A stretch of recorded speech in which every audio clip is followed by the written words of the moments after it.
Welcome to our channel. అధికారంలో ఉండగా 3 రాజధానుల పేరుతో ఆడుకున్నారు.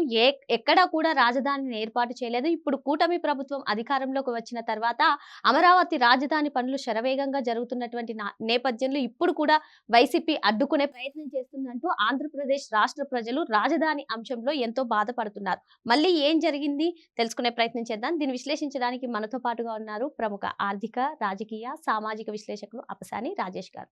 నమస్తే సార్. నమస్కారం. వైసీపీ అధినేత వైఎస్ జగన్మోహన్ రెడ్డి రాజ్యాంగంలో ఎక్కడా కూడా రాజధాని ప్రస్తావన లేదు, మనకు అమరావతి ఎందుకు అంటూ మీడియా ముందే ఆయన చెప్పారు సార్. ఇప్పుడు మిథున్ రెడ్డి కూడా అసలు అమరావతి గురించి కొన్ని కీలక కామెంట్స్ చేశారు. రైతులకు అక్కడ ప్రాబ్లం అంతా సాల్వ్ అయిన తర్వాత కూడా అప్పుడు చట్టబద్ధత తెచ్చుకుందామంటూ ఏంటి, గతంలో కూడా చంద్రబాబు నాయుడు గారు అమరావతి ప్రాంతంలో పర్యటించినప్పుడు ముందు మాకు చట్టబద్ధత కావాలి అని చెప్పి రైతులు కోరారు.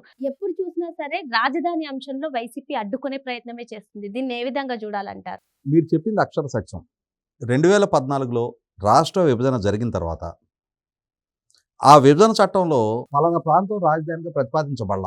ఒక 10 సంవత్సరాల పాటు అప్పటి వరకు ఉమ్మడి రాష్ట్ర రాజధానిగా ఉన్న హైదరాబాద్ని ఆంధ్రప్రదేశ్ రాష్ట్రానికి కూడా తాత్కాలిక రాజధానిగా ప్రతిపాదించారు. ఈలోగా కొత్తగా ఏర్పాటు అవుతున్న రాష్ట్రంలో తొలిగా ఏర్పాటు కాబోయే ప్రభుత్వం నిర్ణయించిన ప్రాంతంలో రాజధాని ఏర్పాటు జరుగుద్ది అని చెప్పని విభజన చట్టంలో మెన్షన్ చేశారు. ఆ అవకాశాన్ని ఉపయోగపెట్టుకొని 2014లో విభజిత రాష్ట్రానికి తొలి ప్రభుత్వంగా ఏర్పాటు జరిగిన తెలుగుదేశం, భారతీయ జనతా పార్టీ కలిసిన ప్రభుత్వం, ముఖ్యమంత్రిగా చంద్రబాబు నాయుడు గారు, ఆయన అసెంబ్లీ వేదికగా ప్రస్తుతం నిర్మాణం జరుగుతున్న అమరావతి ప్రాంతాన్ని రాజధానిగా ప్రతిపాదిస్తూ ఒక తీర్మానం చేశారు. ఆ తీర్మానానికి నాడు ప్రతిపక్ష పార్టీగా ఉన్న వైసీపీ కూడా, సభలో 3 పార్టీలు ఉన్నాయి, తెలుగుదేశం, భారతీయ జనతా పార్టీ అధికార కూటమి, వైసీపీ ప్రతిపక్ష పార్టీ, ఈ 3 పార్టీలు కలిసి ఏకగ్రీవంగా తీర్మానం చేసి అమరావతిని రాజధానిగా ప్రతిపాదించారు. ఆ తర్వాత ఆ నగర నిర్మాణం కోసం భూ సమీకరణ జరిగిన తీరు, మాస్టర్ ప్లాన్ డెవలప్ చేసిన తీరు, ప్రధానమంత్రి గారి చేతుల మీదుగా శంకుస్థాపన జరిగిన తీరు, ఇవన్నీ చూసాం మనం. తాను ఆమోదించిన రాజధాని శంకుస్థాపన విభజిత రాష్ట్రానికి రాజధాని లేని స్థితిలో విభజిత రాష్ట్రం విభజనకు గురైతే ఆ రాష్ట్రానికి ఒక రాజధాని కళ సాకారం అవుతూ ఉంటే, ప్రధానమంత్రి గారి చేతుల మీదుగా ఆ రాజధాని కళ సాకారం అవుతూ ఉంటే, ఆ రాజధాని శంకుస్థాపన కార్యక్రమానికి జగన్మోహన్ రెడ్డిని ఆహ్వానించడానికి 2 సీనియర్ మంత్రులు ఆయన ఇంటికి వెళ్తే ఆయన ఇంటి లోపలికి మంత్రులు రానివ్వాల. మేము కార్యక్రమానికి హాజరు అయ్యే ఆలోచన లేం, మాకు మీరు ఆహ్వాన పత్రిక ఇవ్వద్దు అని చెప్పని క్యాబినెట్ మంత్రుల్ని గేటు బయట నిలబెట్టి తన ఇంటి అటెండర్ల చేత చెప్పి పంపించాడు ఆయన. అంటే ఆ వ్యతిరేకత ఆ మంత్రుల మీద కాదు, ఆ రాజధాని మీద ప్రదర్శించాడు ఆయన. తన ప్రత్యర్థులు అధికారంలో ఉండి వాళ్ళ చేతుల మీదుగా విభజిత రాష్ట్రానికి ఒక రాజధాని రూపంలో ఒక నగర నిర్మాణం పురుడు పోసుకుంటుంటే దాన్ని చూసి తట్టుకోలేక కడుపులో బగబగలతోటి, అసూయతోటి, ద్వేషం రూపంలో ఆయన ఆ కార్యక్రమానికి కూడా హాజరుగాల. ఆ తర్వాత ప్రభుత్వం భూ సమీకరణకు పూనుకుంటే దానికి ఎన్ని అడ్డంకులు సృష్టించింది చూసాం.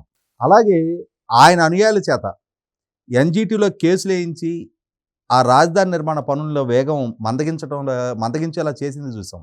ఆఖరికి తన పార్టీ, తన సహచరుడు, తన పార్టీ అభ్యర్థి తోట చంద్రశేఖర్ అనే అతనికి సంబంధించిన ఆదిత్య కన్స్ట్రక్షన్స్ వాళ్ళ చేత రాష్ట్ర ప్రభుత్వం స్టార్టప్ ఏరియా డెవలప్మెంట్ కోసం సింగపూర్ కన్సార్షియం సంస్థలకి స్విస్ ఛాలెంజ్ మెథడ్లో భూ కేటాయింపులు చేస్తే దాన్ని కూడా వివాదాస్పదం చేస్తూ మళ్ళీ కోర్టుకెళ్ళి మళ్ళీ సంవత్సర కాలం లేట్ చేసిన తీరు చూసాం. అంటే ఒక రాష్ట్ర రాజధాని నిర్మాణాన్ని ఒక రూపానికి రప్పించకుండా ప్రతి క్షణం మోకాలడ్డే ప్రయత్నం చేసిన వ్యక్తి జగన్మోహన్ రెడ్డి, వైసీపీ పార్టీ. ఈలోగా ఎన్నికలు ముంచుకొచ్చినాయి. ఈ ముంచుకొచ్చే ముందు ఇంకొక డ్రామా చేశాడు. 2017 నుంచే మొదలుపెట్టాడు. చూసారా, విభజన జరిగి 3 ఏళ్ళు అయిపోయింది, చంద్రబాబు ఇంకా రాజధానికి ఒక రూపం తీసుకురాలేదు, మన ప్రభుత్వం వస్తుంది, మన ప్రభుత్వం ఇక్కడే సమగ్రమైన రాజధాని నిర్మాణం చేస్తుంది అని చెప్పని ప్రజల్ని మభ్యపెట్టాడు. అలాగే అక్కడ రాజధాని భూ సమీకరణ జరిగిన నేపథ్యంలో వ్యవసాయ భూములు మొత్తం ప్రభుత్వానికి రాజధాని నిర్మాణం కోసం స్వాధీనపడిన నేపథ్యంలో ఉపాధి కోల్పోతున్న భూమి లేని కార్మికులు, వాళ్ళకి ప్రభుత్వ పరంగా ఒక్కొక్కరికి 2,500 రూపాయల సామాజిక పెన్షన్లు ఇస్తున్నారు. చంద్రబాబు 2,500 ఇస్తున్నాడు, రేపు మన ప్రభుత్వం వచ్చాక 5,000 ఇస్తా అన్నాడు. అలాగే అసైన్మెంట్ భూమి యజమానులు ఉన్నారు, వాళ్ళకి కూడా ల్యాండ్ పూలింగ్లో పట్టా ఇస్తూ ఉన్నారు, వాళ్ళకి కూడా ల్యాండ్ పూలింగ్లో ప్యాకేజ్ ఇస్తూ ఉన్నారు. అరే పట్టా భూములతో సమానమైన ప్యాకేజ్ ఇవ్వాలి కదా, ఇవ్వట్లేదు చంద్రబాబు. రేపు మన ప్రభుత్వ అధికారంలోకి వచ్చిన తర్వాత పట్టా భూములతో సమానమైన ప్యాకేజ్ ఇస్తా అన్నాడు. నమ్మారు ప్రజలు. చంద్రబాబు కన్నా వేగంగా అభివృద్ధి చేస్తాడని నమ్మారు. చంద్రబాబు కన్నా డబుల్ పెన్షన్ ఇస్తాడని నమ్మారు. చంద్రబాబు కన్నా అధిక ప్యాకేజ్ ఇస్తాడని నమ్మారు. ఆ 2 స్థానాలతో కలిపి అతనికి అధికారం దక్కింది. ఈ అధికారం దక్కే క్రమంలో కూడా ఆ ఎన్నికల సందర్భంగా కూడా వాళ్ళ మేనిఫెస్టో కమిటీ చైర్మన్ చేత జగన్మోహన్ రెడ్డి రాజధానికి వ్యతిరేకి అని ప్రచారం చేస్తూ ఉన్నారు. జగన్మోహన్ రెడ్డి అమరావతిలోనే రాజధాని నిర్మాణం చేపిస్తున్నాడు, అందుకే ఆయన ఇక్కడ ఇల్లు కట్టుకున్నాడు అని చెప్పారు. అక్కడ స్థానిక శాసనసభ్యుడు అప్పటి వైసీపీ అభ్యర్థి ఆళ్ల రామకృష్ణారెడ్డి చేత జగన్మోహన్ రెడ్డి గారి మీద నిందలు మోపుతూ ఉన్నారు. అమరావతిలోనే రాజధాని నిర్మాణం జరుగుద్ది అని ప్రచారంలో చెప్పించారు. ప్రజలు నమ్మారు. రాజధాని నిర్మాణం జరుగుతున్న 2 నియోజకవర్గాలతో కూడా కలిపి జగన్మోహన్ రెడ్డికి అధికారం కట్టబెట్టారు. ఒక్కసారి అధికారం దక్కిన తర్వాత ఆ ప్రాంతం మీద చిమ్మిన విషం, సాగించిన విధ్వంసకాండ, మొట్టమొదటిగా పనులు ఆపేశాడు. తర్వాత రోడ్లు తవ్వుకెళ్తున్న తన అనుచరులని ప్రోత్సహించాడు. చెట్టడవిని తలపింపజేశాడు. తన నాయకుల చేత దాన్ని నిర్మాణానికి పనికిరాదు అన్నాడు. బోస్టన్ కన్సల్టెన్సీ గ్రూప్ అన్నాడు. మెడ్రాస్ ఐఐటి రిపోర్ట్ అన్నాడు.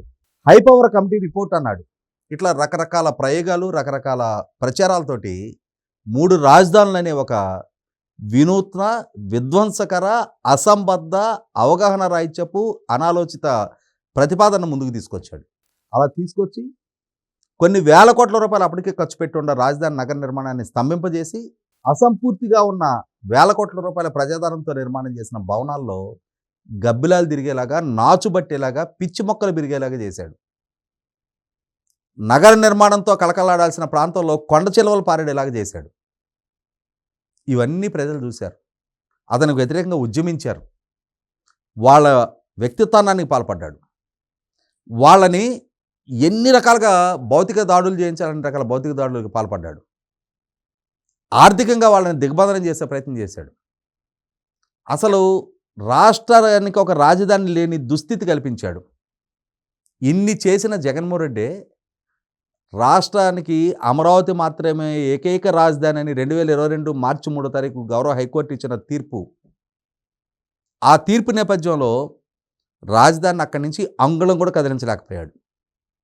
తానే పాలకుడు. తనకి 22 మంది లోక్సభ సభ్యులు ఉన్నారు, 11 మంది రాజ్యసభ సభ్యులు ఉన్నారు, 151 మంది అసెంబ్లీలో సంఖ్యాబలం ఉంది, కౌన్సిల్లో కూడా తనదే మెజార్టీ. అయినా సరే రాజధానిని అంగుళం కూడా కదిలించలేకపోయాడు. ఇన్ని వ్యవస్థలు, ఇంత అధికారము, హంగు, ఆర్భాటం ఉన్న, ఇంత నియంత్రితపు ధోరణి ఉన్నా కూడా అమరావతి తప్ప ఇంకొక రాజధాని లేని స్థితి చట్టపరంగా అతనికి ప్రతిపాదకంగా మారింది. తనకు అధికారం ఉన్ననాడే అమరావతిని ఏమీ చేయలేకపోయిన ఒక నిస్సహాయుడు తాను సుప్రీంకోర్టుని అప్రోచ్ అయినా సరే రాష్ట్ర హైకోర్టు ఇచ్చిన తీర్పు మీద ఇంటర్మాటర్ కూడా తెచ్చుకోలేని స్థితి అతనికి ఉన్నప్పుడు ఇవాళ 11 స్థానాలకు పరిమితమై ప్రతిపక్ష హోదా కూడా దక్కలేని స్థితిలో ఉండి 22 స్థానాలు ఉన్న రోజే పార్లమెంట్లో తమ వాణిని వినిపించలేని ఈ నిస్సహాయులు ఇవాళ 4 స్థానాలకు పరిమితమైన తర్వాత కేంద్ర ప్రభుత్వం ప్రతిపాదించిన అమరావతి మాత్రమే రాజధాని అనే బిల్లుకి వ్యతిరేకంగా మాట్లాడగలిగే ధైర్యము, సాహసం వాళ్ళకి లేదు. అంటే సార్, ఈ పార్లమెంట్ బడ్జెట్ సమావేశాల్లోనే అమరావతికి చట్టబద్ధత తేవాలని చెప్పి ముఖ్యమంత్రి చంద్రబాబు నాయుడు గారు చూస్తున్నారు. అంటే ఇప్పుడు ఈ స్టేట్మెంట్స్ అన్నీ కూడా అమరావతి ప్రాంత వాసులను భయపెట్టడానికే చేస్తున్నారని అనుకోవచ్చు అంటారా? అమరావతి వాసులనే కాదు, అమరావతి ప్రాంతంలో పెట్టుబడి పెట్టాలి అనుకుంటున్న పెట్టుబడిదారులను కూడా, రాష్ట్ర బ్రాండింగ్ని కూడా దెబ్బతీయాలనే ప్రయత్నంతో అదే సందర్భంలో ఇవాళ వేలాది మంది భవన నిర్మాణ కార్మికులతో కలకల్లాడుతూ అక్కడ పనులు జరుగుతున్న దాన్ని చూసి ఓర్చుకోలేని అసూయతో, ద్వేషంతో తాము నిర్వీర్యం చేయాలనుకున్న రాజధాని మళ్ళీ పురుడు పోసుకుంటుందా, మళ్ళీ అక్కడే రాజధాని నిర్మాణం జరుగుతుందా, ఆ రాజధాని నిర్మాణం కల సాకారం అయితే ఆ రాజధాని నిర్మించిన వ్యక్తిగా చరిత్రలో చంద్రబాబు నాయుడుకి ఒక చిరస్థాయిగా అతని పేరు నిలిచిపోద్ది అని చెప్పనే దుగ్ధతో ఈ రకమైన స్టేట్మెంట్లు ఇస్తూ ఉన్నాడు. ఆయన కానీ, ఆయన పార్టీ కానీ, వాళ్ళ సొంత మీడియా కానీ, వాళ్ళ నాయకులు కానీ తలకిందులుగా తపస్సు చేసినా సరే ఆయన అధికారంలో ఉన్న రోజే తాత్కాలికంగా పనులు స్తంభింపజేయగలిగాడు. తాత్కాలికంగా ఆ ప్రాంత రైతులను వేధింపులు గురి చేయగలిగాడు. తాత్కాలికంగా పోలీసులతోటి దమననీతి ప్రదర్శింపగలిగాడు. కానీ అది తాత్కాలికం మాత్రమే. దాని పర్యవసానం ఎన్నికలలో ప్రజలు ఏ తీర్పు ఇచ్చారనేది కళ్ళ ముందు కనిపిస్తూ ఉన్నప్పుడు ఈ తీర్పు వల్ల ఈ తీర్పుకి ఇంతగా దోదం చేసింది అమరావతి పట్ల తాము వ్యవహరించిన వ్యవహారశైలి అని రాష్ట్ర వ్యాప్తంగా ఉన్న వాళ్ళ నాయకులందరూ కూడా రిలీజ్ అవుతూ ఉన్నప్పుడు రిలీజ్ కాని ఏకైక వ్యక్తి జగన్మోహన్ రెడ్డి. ఆ జగన్మోహన్ రెడ్డి ఇచ్చిన ఆదేశాలను పాటించి తీరాల్సిన దుస్థితిలో ఉన్న ఈ మిథున్ రెడ్డి లాంటి వాళ్ళు ఆత్మవంచన చేసుకునైనా సరే జగన్మోహన్ రెడ్డికి బానిసత్వం వాళ్ళు ప్రదర్శిస్తున్నారు.